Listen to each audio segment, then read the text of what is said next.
অভাবের সংসারে মেয়ের কৃতিত্বই হাসি ফোটালো পরিবারে। অভাবকে হারিয়ে বাজিমাত করেই চোপড়ায় প্রথম মৌমিতা। বাড়ি চোপড়া ব্লকের ভোজপুরানীগঞ্জ এলাকায়। এবারের উচ্চ মাধ্যমিক পরীক্ষায় চোপড়া ব্লকে 465 নম্বর পেয়ে প্রথম স্থান অধিকার করল মৌমিতা রায়। চোপড়া উচ্চ বিদ্যালয়ের ছাত্রী মৌমিতা রায় পরিবার অভাবের সংসার। বহু প্রতিকূলতা কাটিয়ে তার সাফল্য আরও একবার প্রমাণ করল অত্যন্ত কঠিন সময়েও মনের জোর ও অদম্য সাহস থাকলে সফল হওয়া সম্ভব। আগামীতে ইংরেজি ও রাষ্ট্রবিজ্ঞান নিয়ে পড়ার ইচ্ছা প্রকাশ করেছে মৌমিতা।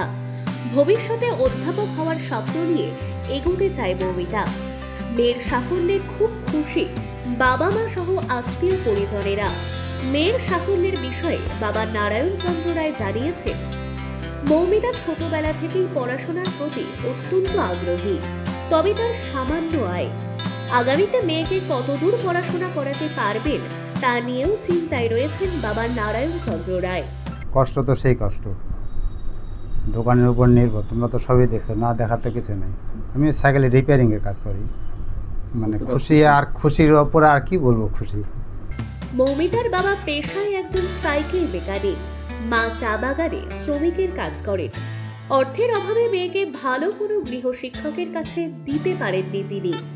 অত্যন্ত টানাপোড়েনের এই সংসারে মেয়ের এই সাফল্য যেন বুক জুড়িয়ে দিয়েছে তাদের।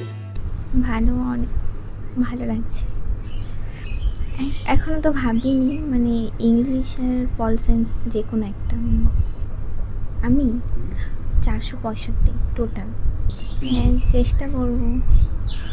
তবে মেয়ের আগামী দিনের ভবিষ্যৎ নিয়ে অত্যন্ত চিন্তায় রয়েছেন মৌমিতার বাবা নারায়ণ বাবু। মৌমিতার উচ্চশিক্ষায় বাধা হয়ে দাঁড়িয়েছে সংসারের অভাব। সামান্য আয়ের এই সংসারে মেয়ের আগামী দিনের ভবিষ্যৎ কোথায় গিয়ে দাঁড়াবে বারবার ভাবায় নারায়ণ বাবুকে।